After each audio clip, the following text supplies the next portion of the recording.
Hello everyone, welcome to my YouTube channel. Let's learn chemistry. Today we are going to start our new lesson, new chapter carbon and its compound of class 10th. आज जो हम chapter number 4 carbon and its compound 10th class का start करने जा रहे हैं. जैसे कि आपको पता ही है हमने already chapter 1, 2, 3 with question answers complete कर लिए हैं. तो आज हम चैप्टर 4 आगे कंटिन्यू करेंगे. ये बिल्कुल सबसे डिफरेंट चैप्टर आपका अब तक का, और ये सबसे मतलब कि आप कह सकते हो कि बिल्कुल नई चीज़ें हैं आप लोगों के लिए, है ना. तो थोड़ी सी समझने वाली हैं, कॉन्सेप्ट बेस्ड क्वेश्चंस हैं. यानी कि अगर आप रट्टा मारने की कोशिश करेंगे, क्रैम करेंगे तो नहीं आएंगी चीज़ें. थोड़ा सा समझने की कोशिश करेगा तो बहुत ईजी चैप्टर है और स्कोरिंग चैप्टर है. और आपका जो 5 मार्क्स क्वेश्चन रहते हैं वो इसी में से ही आते हैं. और 100% श्योर है कि इसी में से ही आएंगे. और कौन से आएंगे ये भी कंफर्म होता है कि मोस्टली यही क्वेश्चंस 5 मार्क्स आते हैं, है ना. तो हम वो भी डिस्कस करेंगे आफ्टर कंप्लीटिंग द चैप्टर या फिनिशिंग द चैप्टर. तो वीडियो के साथ एंड तक जुड़े रहिएगा. आज जो है चलो हम करते हैं स्टार्ट हमारा चैप्टर. देखिए, सबसे पहले अक्रेंस ऑफ कार्बन. आपको जैसे कि पता ही है कि हमारे नेचर के अंदर सबसे ज़्यादा अमाउंट में क्या मिलता है, मतलब जिसकी अबंडेंस है, हर चीज़ जिससे मिलकर बनी है, दैट इज़ अ कार्बन, है ना. तो कार्बन जो है हमारे एटमॉस्फेयर के अंदर भी मिल सकता है और हमारे अर्थ के क्रस्ट में भी मिलता है. और लिविंग ऑर्गेनिज्म जैसे हम लोग हैं तो हमारे अंदर भी कार्बन मिलता है. जैसे कि आप यहाँ देख सकते हो, लिखा भी हुआ है मैंने, है ना. तो हमने इस चीज़ के लिए लिखते हैं हम, ताकि ये सब चीज़ें, ताकि अगर आप लोग बाद में, है ना, इनमें से पढ़ना चाहो तो पढ़ भी सकते हो. और जो कार्बन है वो फ्यूल्स की फॉर्म में, जैसे वुड हो गया, कोल हो गया, चारकोल हो गया, है ना, सब की फॉर्म में भी कार्बन है. पेट्रोल जो डीजल आप यूज़ कर रहे हो दैट इज़ ऑल्सो एक फॉर्म ऑफ कार्बन, है ना. कार्बन जो है हमारे साथ हमारे पास और भी बहुत सारी चीज़ें, जैसे हम बेकिंग पाउडर यूज़ करते हैं, बेकिंग सोडा घर पे यूज़ कर रहे हैं ना. ये सब के सब हमारे क्या रहते हैं, हमारे कार्बन से बनी हुई चीज़ें. इनमें भी कार्बन होता है, जैसे sodium hydrogen carbonate. Carbonate means carbon का अबंडेंस वहाँ पर है ना. तो हर चीज़ जो जो भी आप घर पे यूज़ कर रहे हो उसमें मोस्ट ऑफ दी चीज़ें जो है वो कार्बन से मिलकर बनी है. आप देखोगे घर पे जो हम दरवाजे जो वुड वर्क करवाते हैं that is also a form of carbon. तो डिफरेंट डिफरेंट फॉर्म में हमें कार्बन मिलता है ना. और कार्बन जो है is found in the free state also, diamond, graphite, fluorines. जैसे आप कहते हो कि, है ना, हम घर पे जो पेंसिल, मतलब घर पे कि स्कूल में कहीं पे भी हम यूज़ करते हैं पेंसिल, तो हर जगह चलती है ना. शुरू से हम पेंसिल पकड़ना ही सीखते हैं. तो पेंसिल भी किससे बनी है, कार्बन से बनी है, जो कि ग्रेफाइट होता है. और डायमंड जो कि सबसे महंगा आपको पता ही है ना, तो वो भी किससे बना है, हमारा कार्बन से ही बना है. और अच्छा, एक चीज़ और समझिएगा, एलोट्रॉप्स ऑफ कार्बन. ये ना बच्चों को इसमें बहुत सारी दिक्कत आती है कि what is mean by allotrope.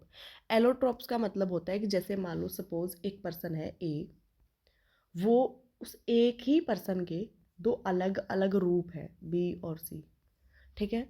अब ये बी और जो सी है इन दोनों के एक ही बंदे के रूप है. जैसे कार्बन है, इसके दो रूप हैं मान लेते हैं. वैसे है तो बहुत सारे, जैसे एलोट्रॉप्स है. एलोट्रॉप्स में हम दो तीन चीज़ें पढ़ते हैं, जैसे कि ग्रेफाइट और डायमंड तो है ही है, फ्लोरीन्स भी होते हैं. तो 3 हमने इसमें एलोट्रॉप्स लिखे हैं. तो मान लीजिए इस पर्सन के 3 रूप हैं, ए बी सी डी. ऐसे ही कार्बन के 3 रूप हैं, एक है फ्लोरीन, डायमंड और ग्रेफाइट.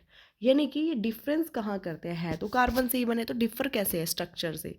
जैसे अगर मैं आपसे कहूँ, अगर एक भगवान ने एक लिविंग ऑर्गेनिज्म बनाए हैं, लिविंग ऑर्गेनिज्म में हम कैटेगरीज डिवाइड कर लेते हैं, जैसे अलग अलग कैटेगरी. जैसे एक ह्यूमन बीइंग हो गई, है ना, एक एनिमल्स हो गए, एक हमारे बर्ड्स हो गए, एक हमारे प्लांट्स हो गए. ये सब के सब क्या है, जैसे एक्वाटिक एनिमल्स हो गए. तो इस लिविंग चीज़ के ही बहुत सारे रूप है, दैट इज़ कॉल्ड एलोट्रॉप्स. आप इस तरह से समझ सकते हैं इस बात को. आपने पेपर में लिखना नहीं है, इसका रिलेट कोई नहीं है आपस में, बस समझने के लिए मैं बता रही हूँ, ठीक है. अब जैसे कार्बन है, कार्बन के एक होता है फ्लोरीन, डायमंड और ग्रेफाइट.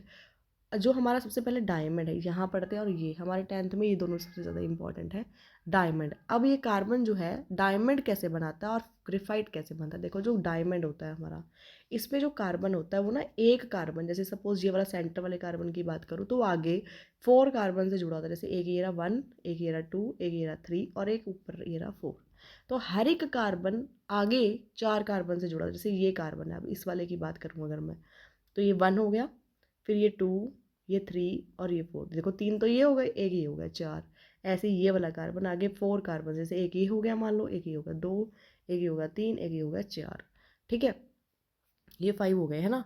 अब देखो ये हो गए 4. अब ये वाला कार्बन आगे देखो 1 2 से जुड़ा हुआ है 3, और ये 3, एक सेकेंड, ऐसे ऐसे 3 4, तो हर एक कार्बन जो है आगे कार्बन 4 कार्बन से जुड़ा होता है, इसीलिए इसको कैसा स्ट्रक्चर बोलते हैं हम, इसको हम बोलते हैं टेट्राहेड्रल स्ट्रक्चर। यानी टेट्रा मतलब जिसके 4 सिर होते हैं, वैसे ऐसा मतलब माना जाता है। तो हर एक कार्बन आगे 4 सिर वाले कार्बन मतलब 4 सिर वाले कार्बन से जुड़ा होता है, और इसके अंदर बीच में जो है ये जो बॉन्डिंग है, ये जो, एक मिनट कलर चेंज करते हैं, इसमें ये जो बॉन्डिंग है ये वाली सारी की सारी, ये जो बॉन्डिंग दिखाई हुई है, ये बहुत स्ट्रॉन्ग बॉन्ड होते हैं, कोवेलेंट बॉन्ड होते हैं इनके बीच में।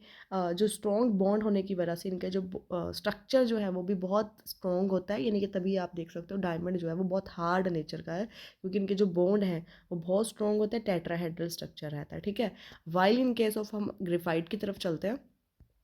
ग्रेफाइट क्या है, अब ग्रेफाइट का स्ट्रक्चर देखिए। ग्रेफाइट में जो कार्बन है वो आगे 6 कार्बन से जुड़ा होता है, मतलब हर एक कार्बन आगे, सॉरी 6 कार्बन से नहीं, मतलब कहने का मतलब था कि हेक्सागोनल शेप में जुड़ा होता है। वो टेट्राहेड्रल था, ये हेक्सागोनल होता है। जैसे अब मान लो मैं इस कार्बन की बात करूँ, पहले वाले कार्बन की, तो 1, ये आगे देखो कैसे जुड़ा होगा, 2, ये लीजिए, एक सेकेंड बेटे, एक सेकेंड, गलत, थोड़ा सा गलत हो गया, कलर चेंज करते हैं तो थोड़ा सा क्लियर हो जाएगा। देखो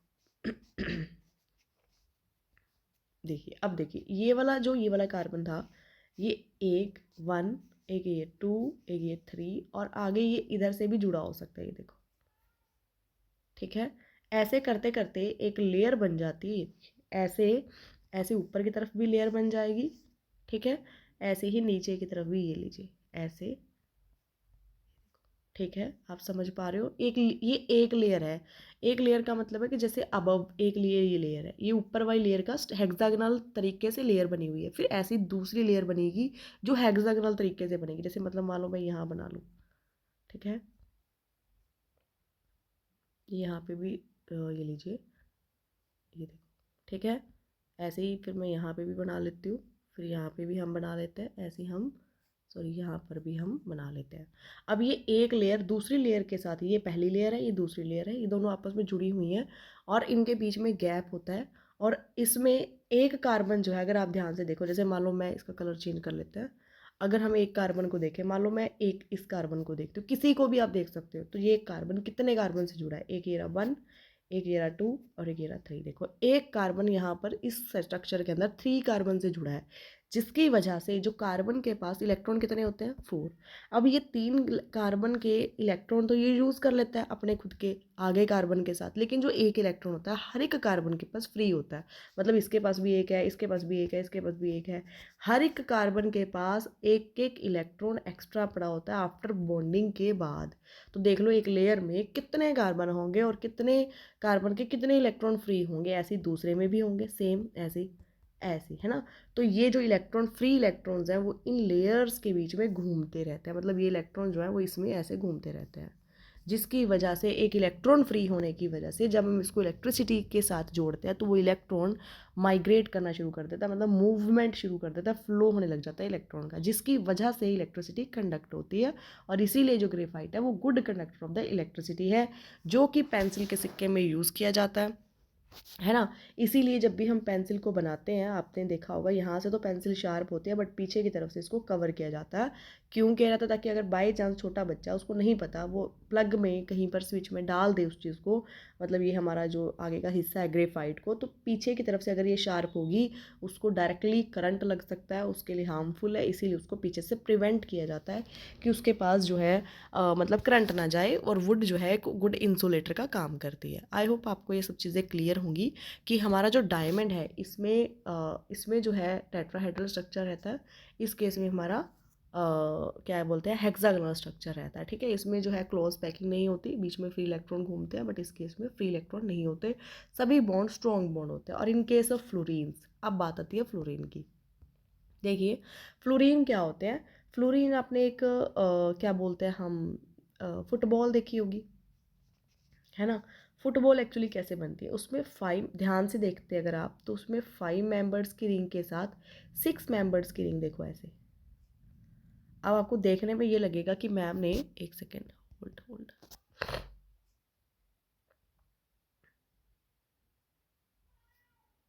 एक सेकेंड बच्चे,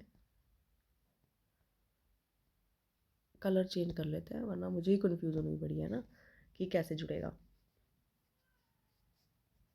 देखो, ठीक है। एक देखो ये क्या बनाया है मैंने, ये 6 मेंबर की रिंग है, काउंट करो 1 2 3 4 5 6, 6 कार्बन हो गए। बट अगर मैं इसको देखूँ, ये 5 मेंबर है, एक ये कार्बन 1 2 3 4 और ये 5।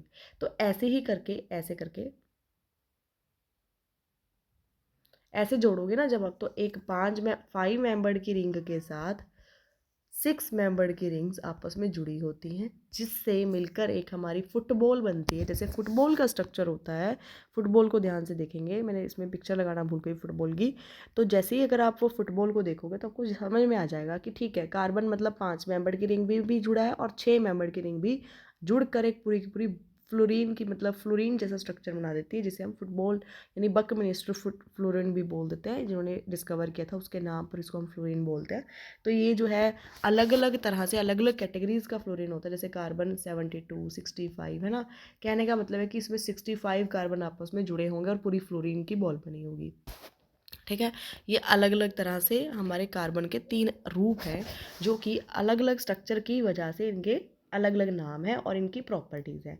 ठीक है, जो फ्लोरीन होता है ये ऐसा होता है, मतलब कि जैसे अगर आप समझ लो, हम कई बार तेल का दिया लगाते हैं ना, उसके ऊपर जो हम कई बार कोई चीज़ उल्टी करके रख दें, उसके ऊपर जो है काले रंग का धुआं आ जाता है। वो धुआं जो है वो फ्लोरीन की तरह है। मतलब फ्लोरीन जो है वो कुछ इस तरह से ही है कि जैसे वो धुएं टाइप जो हमें बाद में इकट्ठा पाउडर हो जाता है ब्लैक कलर का, कार्बन कह सकते हो, that is a fluorine type, है ना। फ्लोरीन उस तरह का रहता है। तो ये हमारे एलोट्रॉप्स थे कार्बन के। अब देखिए इनमें डिफरेंस कैसे आता है। डायमंड में आप देख सकते हो रिजिड 3D स्ट्रक्चर रहता है, ऐसा स्ट्रक्चर रहता है जो कि टेट्राहेड्रल स्ट्रक्चर होता है, आप लिख सकते हो। ये भी ये दिखाया गया आपको। और यहाँ पर जो है लेयर्ड 2D स्ट्रक्चर रहता है, इसमें 3D स्ट्रक्चर है, इसमें 2D स्ट्रक्चर होता है। और देखो एक लेयर्स होती है, 1 2 3 ऐसे लेयर्स होती है। ये हार्डेस्ट सब्सटेंस है, जबकि ये सॉफ्ट और ग्रेसी सब्सटेंस होता है। ये bad conductor of the electricity है, but good conductor of the heat है। और ये दोनों जो हैं वो दोनों ही गुड कंडक्टर है, हीट भी एंड इलेक्ट्रिसिटी भी। ठीक है, इसके साथ साथ आप और इसमें क्या बता सकते हैं, ये भी बता सकते हो है ना कि टेट्राहेड्रल स्ट्रक्चर और वो जो है हेक्सागोनल स्ट्रक्चर से जुड़े होते हैं, इलेक्ट्रॉन फ्री होते हैं इस केस में, ये भी बोल सकते हो।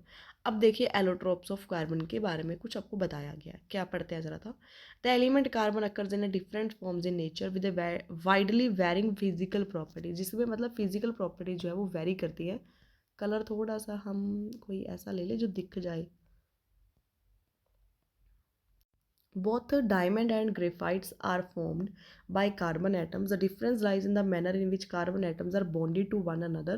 यानी कि जो आपस में कार्बन जो है वो किस तरह से जुड़े हैं, इसी वजह से वो दो अलग अलग हैं। In diamond carbon atom is bonded to 4 other atoms forming a rigid 3 dimensional structure, while in case of carbon bonded to 3 other carbon atoms. देखो इसमें 3 कार्बन से जुड़ा होता है, आगे 3 कार्बन से जुड़ा होता है और एक सेम प्लेन में एक हेक्सागोनल अरेंजमेंट बनाता है, while in case of double bond, और वो अपनी वैलेंसी कंप्लीट करता है। ठीक है, और ये सब चीज़ें तो आपको पढ़ ही ली हैं, तो आप इसके बाद और पढ़ लीजिएगा। डायमंड जो है हम बना सकते हैं, लैब में भी बना सकते हैं। आर्टिफिशियल जो डायमंड्स होते हैं, हम कहते हैं ना कि जो आर्टिफिशियल डायमंड्स होते हैं उनका रेट जो है वो बहुत कम होता है एज़ कम्पेयर टू जो हमारे नेचुरल डायमंड्स होते हैं ना, तो इसलिए इनका डायमंड का रेट जो है वो बहुत कम होता है। कैसे बनते हैं, कार्बन को हाई प्रेशर पे और हाई टेम्परेचर पर हम रिएक्शन कराते हैं, तो ये सिंथेटिक डायमंड्स बनते हैं जो कि छोटे होते हैं एज़ कम्पेयर टू हमारे नेचुरल डायमंड्स के। और जो फ्लोरीन्स हैं अनदर फॉर्म ऑफ कार्बन, ये अलग फॉर्म है कार्बन की। और इनमें से आइडेंटिफाई जैसे C60 हो गया, arrange in shape of football की शेप में इनको डिज़ाइन होते हैं ये। तो इनको जो है मतलब कि US का एक आर्किटेक्ट था, उसके नाम पर इसको रखा गया, that is a Buckminster Fuller. The molecular name was fullerenes. ठीक है, तो इसी से था, ये मुझे ज़्यादा लगता नहीं है कि आप लोगों को मुश्किल लगा होगा। अब कहानी शुरू होती है हमारी कार्बन की। देखिए जो कार्बन है, सॉरी, कार्बन जो है हमारा, उसका एटॉमिक नंबर क्या रहता है 6। तो हम उसको कैसे लिख सकते हैं इलेक्ट्रॉनिक कॉन्फ़िगरेशन के हिसाब से 2,4। यानी ये जो 4 है इसका मतलब है कि ये 4 इलेक्ट्रॉन, इसको अपना ऑक्टेट कंप्लीट करना है ना, 8 करने हैं, या तो 8 करने हैं या ये अपने 4 ये भी दे देगा। यानी या तो ये 4 को गेन कर सकता है 4 इलेक्ट्रॉन्स को, या तो ये गेन करेगा, या ये 4 इलेक्ट्रॉन्स को क्या करेगा, लूज़ करेगा। अगर इसने लूज़ किया तो इसके वैलेंस शेल में 2 आ जाएंगे, तो उसका डिप्लेट कंप्लीट हो जाएगा। और अगर इसने 4 गेन कर ली तो ऑक्टेट कंप्लीट हो जाएगा। मतलब इसके पास दोनों पॉसिबिलिटी है। बट क्वेश्चन अराइज होता है फिर करता क्यों नहीं है, क्योंकि 4 इलेक्ट्रॉन को लेना एक साथ गेन करने, एक्सेप्ट करने और 4 इलेक्ट्रॉन्स एक साथ डोनेट करने। It is a not a easy task, ये कोई हमारा छोटा सा काम नहीं है, हमारे लिए तो बहुत छोटा है, बट जिसको लेने हैं उसको मुश्किल है, ठीक है। तो इसीलिए वो कार्बन क्या करता है, वो कहता है कि ऐसे कर भाई, मैं अपने 4 इलेक्ट्रॉन जो है वो दूसरे किसी कार्बन या किसी अदर एलिमेंट के साथ शेयर कर लेता हूँ। ना मैं डोनेट करूँ ना मैं एक्सेप्ट करूँ, मैं बीच में रहता हूँ, यानी कि शेयर कर लेता हूँ। यानी ऐसी हर एक कार्बन, दूसरे कार्बन के पास भी तो इलेक्ट्रॉन होंगे, तो इसी कार्बन के पास भी 4 है, इसके पास भी 4 है, तो इन दोनों ने क्या किया, शेयर किया। यानी ये जो 2 इलेक्ट्रॉन थे वो इन दोनों के बीच में थे। ऐसे ही इधर भी ऐसा ही हुआ, देखो ऐसे ही इधर भी हुआ और हर एक जगह ऐसे ही हुआ। यानी कि अब इस कार्बन ने कितने बॉन्ड बनाए, अगर आप थोड़ा सा देखो, कार्बन ने कितने बॉन्ड बनाए, 1 इधर बनाया, अरे चेंज नहीं हुआ क्या कलर, 1 ये हो गया, इधर एक 2, एक इधर 3 4, ऐसे ही इधर इधर इधर। यहाँ पर ये एलिमेंट कोई भी हो सकते हैं, मतलब कार्बन भी हो सकता है और हाइड्रोजन भी हो सकते हैं, नाइट्रोजन भी हो सकते हैं, any other element can be, but carbon makes the 4 bonds to complete their octet by sharing the electrons. ये बात ज़रूर ध्यान रखेंगे, कार्बन जो है वो इलेक्ट्रॉन को क्या करता है, शेयर करता है, और शेयरिंग से जो बॉन्ड बनते हैं that is called a covalent bonds, ठीक है। उनको कौन से बॉन्ड बोलते हैं, कोवेलेंट। कार्बन को याद कैसे रखेंगे, सी से कार्बन, सी से कोवेलेंट होता है। तो जो कार्बन है वो कैसे बॉन्ड बनाता है, कोवेलेंट बॉन्ड बनाता है bye sharing the electrons, while in case of जैसे Na और Cl है, तो ये Na जो है इलेक्ट्रॉन को डोनेट करता है, क्लोरीन एक्सेप्ट करता है, इसीलिए NaCl में कैसा बॉन्ड रहता है, आयनिक बॉन्ड, है ना। आई होप ये सब चीज़ें आपको पता है। तो कार्बन वाली आपको क्लियर होगी और कार्बन की जो वैलेंसी है वो कितनी रहती है, 4 रहती है, ये बात ध्यान रखिएगा, इसीलिए इसको टेट्रावेलेंट एटम भी बोलते हैं, ठीक है। चलिए जी आगे की तरफ चलते हैं। Formation of A covalent bond, bonds बनते कैसे हैं, क्या हाइड्रोजन ही सॉरी कार्बन ही कोवेलेंट बॉन्ड्स बनाता है, नहीं, ऐसा कुछ नहीं है कि कार्बन ही कोवेलेंट बॉन्ड बनाता है, इसके साथ साथ अदर एलिमेंट्स भी हैं जो डबल कोवेलेंट बॉन्ड बनाते हैं। जैसे इन केस ऑफ अगर मैं हाइड्रोजन की बात करूँ, देख सकते हो आप, हाइड्रोजन का एटॉमिक नंबर क्या होता है, 1, तो इस इलेक्ट्रॉन को मैंने देखो यहाँ दिखा दिया, ऐसे ही दूसरे कार्बन हाइड्रोजन के एटम को भी, एटम के इलेक्ट्रॉन को भी मैंने यहाँ दिखाया। अब इन दोनों ने अपने अपने इलेक्ट्रॉन को क्या किया, शेयर किया। अब एक इलेक्ट्रॉन इधर वाले एटम का, एक इलेक्ट्रॉन इधर वाले एटम का शेयर करके एक बॉन्ड बनाया, that is HH single bond, यानी कि कोवेलेंट बॉन्ड, और एक क्या बन गया, H2 का एक मॉलिक्यूल बन गया जो कि गैस फॉर्म में एग्जिस्ट करता है। तो हाइड्रोजन जो है उसकी कौन सी स्टेट रहती है, हमारी गैशियस स्टेट रहती है, ठीक है। तो मतलब कि सिर्फ कार्बन ही जो है कोवेलेंट बॉन्ड नहीं बनाता, हाइड्रोजन, ऑक्सीजन, नाइट्रोजन, बहुत सारे एटम्स हैं जो हमारे कोवेलेंट बॉन्ड बनाते हैं। जैसे कि आप देख सकते हो ऑक्सीजन जो हमारे पास है, ये देखिए ऑक्सीजन, तो ऑक्सीजन का एटॉमिक नंबर क्या रहता है, लिखा हुआ है वैसे यहाँ पर 8, और 8 को हम कैसे लिखेंगे, 2,6 की फॉर्म में लिखते हैं, यानी 6 इसके कैसे हैं, वैलेंस शेल में इलेक्ट्रॉन्स हैं, है ना। तो 6 को देखो मैंने लिख लिया, 1 2 3 4 5 6 दिख रहा है आपको। इसी तरह से मैंने दूसरे ऑक्सीजन आइटम के पास भी 1 2 3 4 5 6 लिख दिए, ठीक है। अब ये 6 इलेक्ट्रॉन्स आपस में एक दूसरे के साथ क्या करेंगे, 6 6, अब इन्होंने क्या करना है, 6 इलेक्ट्रॉन तो है, चाहिए कितने, 2, यानी कि एक इलेक्ट्रॉन इधर वाला आइटम देगा, एक इधर वाला देगा। तो इसके पास, इधर वाले ऑक्सीजन के पास कितने इलेक्ट्रॉन एक्स्ट्रा आ गए, एक आ गया। अब इसे एक और चाहिए, तो एक ये इधर से इधर, और ये लीजिए, ये दो दो दो शेयर कर लिए, यानी कितने बॉन्ड बन गए, यहाँ डबल बॉन्ड बन गए। तो अब इस ऑक्सीजन के पास कितने इलेक्ट्रॉन हो गए, 8, क्योंकि 1 2 3 4 5 6 7 8, ऐसे ही 1 2 3 4 5 6 7 8, यानी जो बीच वाले इलेक्ट्रॉन्स है, चारों इलेक्ट्रॉन, वो चारों इलेक्ट्रॉन पहले वाले ऑक्सीजन के पास भी काउंट होते हैं और बीच दूसरे वाले के पास भी काउंट होते हैं, ठीक है। तो ऑक्सीजन ने कैसा बॉन्ड बनाया, O2 बनाया, यानी डबल बॉन्ड बनाया, यानी ऑक्सीजन 2 की फॉर्म में, यानी ऑक्सीजन गैस जो है वो O2 की फॉर्म में एग्जिस्ट करती है, ठीक है। अब ऐसे ही हमारे पास नाइट्रोजन है, ये देख सकते हो आप।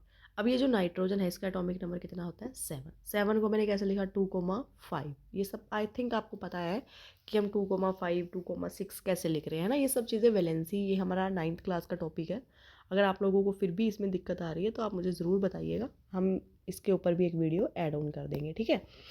तो 2,5 अगर आप देखेंगे 5 इलेक्ट्रॉन है, इसको अपना ऑक्टेट कंप्लीट करने के लिए कितने इलेक्ट्रॉन चाहिए, 3 इलेक्ट्रॉन की ज़रूरत है। अब ये क्या करेगा, नाइट्रोजन के पास 5 है, तो देखो 1 2 3 4 5 लिख दिए, सिमिलरली आपने इधर भी लिख दिए। अब ये तीनों इलेक्ट्रॉन आपस में शेयर कर लेंगे और ट्रिपल बॉन्ड बन जाएगा नाइट्रोजन का, जो कि आप देख सकते हो नाइट्रोजन का ट्रिपल बॉन्ड है और N2 एग्जिस्ट करता है। यानी N2 के बीच में कैसा बॉन्ड रहता है, triple to complete their valence electrons, या valency to complete their valence shell, है ना, ऐसा भी बोल सकते हो आप। चलिए जी आगे चलते हैं। यानी कि आप कह सकते हो कि हमारे हाइड्रोजन में, ऑक्सीजन में और नाइट्रोजन, इन तीनों में ही कोवेलेंट बॉन्ड भी होते हैं और कार्बन कंपाउंड भी कोवेलेंट बॉन्ड ही बनाते हैं, ठीक है।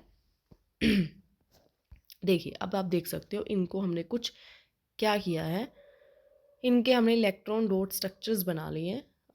एक सेकेंड, हमने क्या किया, इनके डॉट स्ट्रक्चर्स बना लिए, यानी कि इनके डॉट्स लगा के हमने बॉन्डिंग दिखाई है। देखो हाइड्रोजन एक इलेक्ट्रॉन, इन दोनों के बीच में हमने बॉन्डिंग दिखा दी। सिमिलरली फ्लोरीन, देखो फ्लोरीन कितने, how many electrons, atomic number is 9, तो 2,7 7 लिखने हैं, 1 2 3 4 5 6 7, 1 2 3 4 5 6 7। अब इन दोनों ने आपस में क्या कर लिया, शेयर कर लिया, और this is a fluorine molecule.